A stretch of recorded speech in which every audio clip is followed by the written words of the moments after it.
Hello friends, ഞാൻ നിസാർ എടവണ്ണ.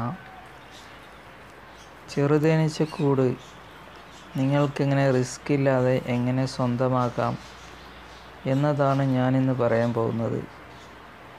ഇതുപോലെ നിങ്ങൾ പല സ്ഥലങ്ങളിലും കണ്ടിട്ടുണ്ടാവാം. ഇങ്ങനെ കാണുന്ന സന്ദർഭങ്ങളിൽ നിങ്ങൾ ചെയ്യേണ്ടത് ഏതെങ്കിലും കാലി ബോക്സ്, എന്തെങ്കിലും കാലിക്കൂട്, എന്തെങ്കിലും പെട്ടി, ഏതൊരു ആകൃതിയിലുള്ളതായിരിക്കട്ടെ, അതിൻ്റെ വായുഭാഗം ഒരു ഹോളിട്ട് അതിൻ്റെ വായുഭാഗത്ത് കുറച്ച് മെഴുക് തേച്ച് പിടിപ്പിക്കുക. ഇങ്ങനെ ചെയ്താൽ എത്രയും പെട്ടെന്ന് ഇതുപോലെ ചെറുതേനീച്ചകൾ പിരിഞ്ഞു വരുന്ന ചെറുതേനീച്ച കോളനി ഇതുപോലെ പെട്ടെന്ന് ആ കൂട്ടിൽ കയറി കിട്ടും. ഞാൻ ഇതുപോലെ വെച്ച 2 ബോക്സുകളാണ് ഈ കാണുന്നത് രണ്ടും. നിങ്ങളുടെ ശ്രദ്ധയിൽ ഇതുപോലെ എപ്പോഴെങ്കിലും വല്ലപ്പോഴും കണ്ടിരിക്കാം. നമ്മുടെ വീടിൻ്റെ തറയിലോ മീറ്റർ ബോർഡിലോ ചെറുതേനീച്ചക്കൂട് ഉള്ളവർ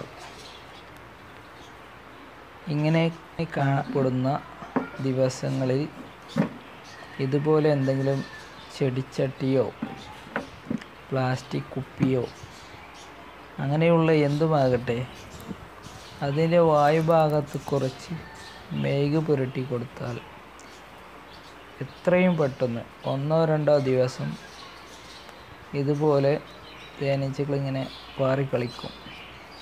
പിന്നീട് ആ കൂട് അവർക്ക് ഇഷ്ടപ്പെട്ടാൽ അതിനുള്ളിൽ വാസമുറപ്പിക്കും. ഇങ്ങനെയാണ് അവരുടെ രീതി. അതുപോലെ നമുക്ക് വാട്ടർ ലെവൽ പൈപ്പ് ഉപയോഗിച്ചും ചെറുതേനീച്ചകളെ 6 മാസം കൊണ്ട് പെട്ടിയിലാക്കാം. ഇങ്ങനെ കാണുന്ന ഈ അവസ്ഥക്കാണ് സ്വാമിങ് എന്ന് കർഷകർ പറയുന്നത്. നിങ്ങൾക്ക് ഈ വീഡിയോ ഇഷ്ടപ്പെട്ടാൽ ലൈക്ക് ചെയ്യുക, ഷെയർ ചെയ്യുക, അതുപോലെ സബ്സ്ക്രൈബ് ചെയ്യുക. ഇനിയും ഇതുപോലുള്ള വീഡിയോസുകൾ നിങ്ങൾക്ക് ലഭിക്കാൻ നോട്ടിഫിക്കേഷനായി ബെൽ ഐക്കണും പ്രസ്